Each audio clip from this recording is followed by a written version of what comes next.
Welcome back, punters, to another edition of Rapid Fire. Of course, we've got Jason, a bit blurry there, in his luxury home. Hey, John Walter, how you going? I'd just like to apologise to everyone for the lateness today. Paul was too busy terrorising anyone to do with building his house. We're very, very concerned about all involved.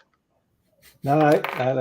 We've got we've got a DA in council, and I've got Australia's top environmental lawyer onto it because council's taking a little bit too much time, and we need to speed things along a bit. We're going to invite 5,000 of Punters Academy's fans to the housewarming. Should be able to fit them in the lounge room. I'd imagine this thing's that big, but anyway, we digress. We do indeed. Okay, punters, we're covering Ascot Winterbottom Stakes race this week, coming off the back of a good week last week. I think we all did pretty well. And we're going to cover the Zipping Classic and the Sandown Guineas from Caulfield. So we might start off with the Ascot race. So currently we've got a 6, I believe. Is that what they're saying it is? At the moment, yeah, but I think good weather. Should be Rails 3 metres. So look, I think probably prefer to be on pace, and rails and run might be okay, but I still prefer to be perhaps at least one or two off. At least a couple off in the straight. So wait and see what the pattern looks like on the day. I suppose we'll have plenty of races under our belt by the time we get to this race. John, the market.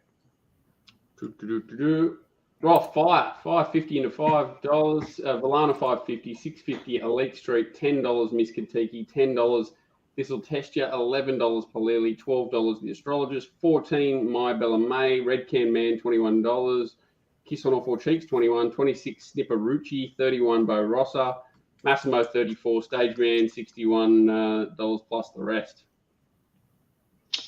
Who wants to go first? Jason? Oh, bloody hard race. No. Look, I'll weigh in, I suppose. Valana is my top pick. I think it's got a horrible gate, and I think it's that's going to be its problem in the end. But I think at around the 6-1 mark, it's worth the trade-off.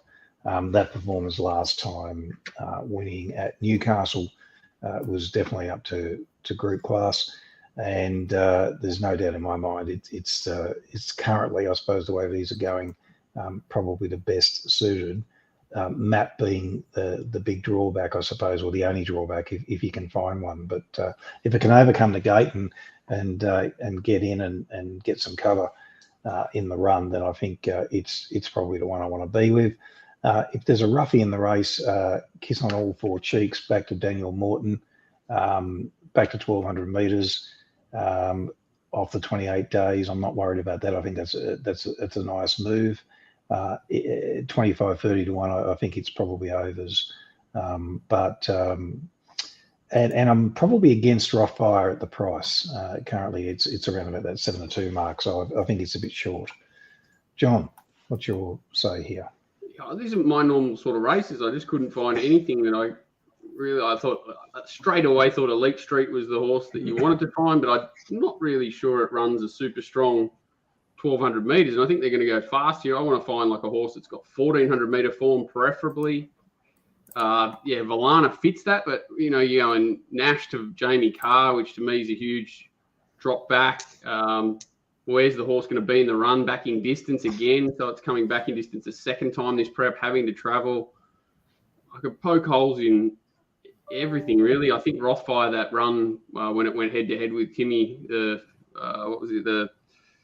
can't remember, the Manicato, whatever it is. I think it's absolutely killed it. And now they've got to travel it. It's beaten up for mine. What's the local that's got the right form? I really couldn't find it, to be fair. I thought, maybe a horse like Bo Rossa or something. It's trialled over there and it seemed to have like the right sort of form lines, 1,400 metre form. But again, it's just, I love these races and I couldn't find an angle on any horse, to be honest. Yeah, look, I mean, I'd agree with Elite Street is probably the one that if it was to run close to its better form, which, 2 starts ago, I've got its best figure, or just narrowly as its best figure. If it ran to that, it'd be right in this. It's just that I thought it's run first up. I know it's sort of a bit slow out. There was a big on-pace advantage that day, and that was against. Burst through the line. But yeah, for me, I just would have liked to have seen a bit more first up. But look, I concede it's probably second or third pick, and just don't think it's any luxury price. So for me right now, Valana is the only one I could probably take with something on Kiss on All Four Cheeks, like I mentioned. Jason? Yeah, pretty similar. It's been a race that's been good to the Eastern States horses over the years, but we're talking names like Hey Doc, Vidora, Buffering, Hortensia, Takeover Target. Just not sure any of these Eastern States horses are going to be talked about like that in the future. Maybe you're off fire, but I just can't have it. Looks chewed up. Valana, but it's 15, 13, back to 12. That was the one I went looking for. Noted Elite Street. I went looking for Bo Rossa, but can't have it. I can't have Kiss on All Four Cheeks. And I'm not sure about that mare form with 13 and 14. So I'm going to see if there's a pattern on the day. And Elite Street did SP 6-4 in this last year and won it the year before, albeit there weren't many Eastern States horses. So, yeah, it's a bit of a trap race for me. And Paul Ailey's in the never again bucket for me. Yeah, okay, well, we've probably said what we needed to say there. Just, of course, mentioning our sponsor, TopSport. Punters, if you don't have an account, make sure you contact Tristan or one of the team. They'll get you sorted. And, of course, the MBLs do apply from the time that they go up. And I'm still finding it they'll generally bet you a little bit more late as well. So keep that in mind. Okay, let's get on to Caulfield. The first race we're going to cover is the Zipping Classic over 2,400 metres at weight for age. And our market, John, is already there. So take us through it. So important, we've got the, we've only found out about 5 minutes ago that Without a Fight to come out, which has changed everything dramatically. I'm just going to record it. Luncey's into favourite, $3.90. Vow and Declare, $4. Persan, 6. Desert Icon, 7. Sound, 8. Kukaracha, 8. 13 Great House, 16 Dark Dream, Chapada, $21. Jason, do you want to go with this one first? Yeah, absolutely devastated the favourites come out. So I don't know. So what was the revised market? I'll look myself, but I haven't seen the price. But either way, this is a 2-horse race for me and was with the favourite in. Top pick for me is Luncey's. Absolutely flying this prep. Ran enormous first up in a Cameron. You're cutting in and out, Jason. I was heavily backed, ran huge in the Turnbull. Geelong Cup was 4 then Solcombe. Am I? Can you hear me now? Yeah, you're cutting in and out. It's your line's a bit ordinary, I think. But anyway, keep persevering. Hang on a sec. Yeah, so sorry, reception. Can't do much about that. So it, and then danger for me is Sound. I know he's a 10-year-old. I think he's won this race the last 2 years, actually. Going really, really well. He has won this race the last 2 years. Loved his run in the Caulfield Cup. He's absolutely outstanding.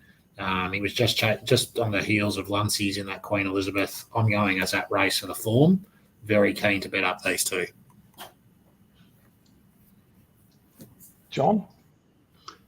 Yeah, not my sort of race, as opposed to, and I couldn't find anything either. So I wouldn't want to. I was interested in the race with the favourite in because I thought it was, very vulnerable.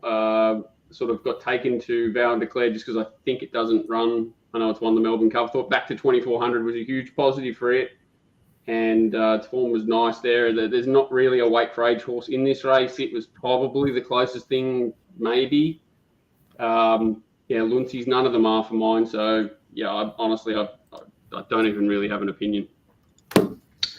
Look, for me, I'm probably betting around Vow and Declare at the prices, and I also don't like Desert Icon at all. It just seems to be occupying way too much percentage for mine. Look, I've landed on, and there's not much between these two, Persan and Muncie's. I think that they're the ones who are going to offer me the best result in the race, but I won't be losing if Sound wins. So they're the three I'm going to back. I don't think there's any rush to sort of step in now and take any price. I think just try and shop around, on the day and get the best prices you can, whether it be the Fair or Top Sport or one of the other corporates. Definitely against Vow and Declare at the price currently, and Desert Icon, who I'm really heavily against at the price. So they're the three I think you can make a book around, 4, 9, and 3. John. No, I'm done. I mean, there was no opinion. So we're on to the next. No opinion at all?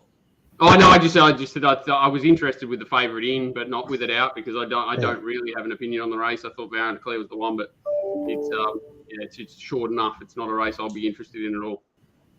On the Sandown Guineas, over 1,600 metres set weights, John, the market. This will be as much as I contribute here too. See You in Heaven, $3.40, $4.40 the Fortune Teller, $11, $10 Holy Man's, $12 Angry Skies, 13 Sandpaper, 15 Atmospheres, 18 King's Consort, $21 Dream Hour, 21 The Real Thing, 26 Tokenist, 34 Marxist, 41 Zambogini, New York Hurricane, 61 plus the rest. Jason. Yeah, I'm pretty keen here. Thought the clear top pick for me, and unloading each way is the Fortune Teller. Its form right through the prep is the best 3-year-old Guineas form around elliptical, Golden Mile, and was huge in the Carbine Club. Had to go back to last on Derby Day. Ran home really, really well, I thought. It's going to be suited a lot more on the dry, this horse. I think from barrier 8 here, Johnny Allen can just posse it up a bit close to the speed. I'm expecting it to be too strong late. Just a couple of other horses I just wanted to call out. Holy Man's is a really nice horse. Worked enormous on Tuesday at Caulfield. Blinkers off, winkers on. Interesting. Just not sure third start this race is its race, but goes in everything. And encourage everyone to look at a horse called The Real Thing. Go and watch its first race win in the race. It was tailed off last over 1,000 and flew home. Put the writing on the wall that it was a horse with ability.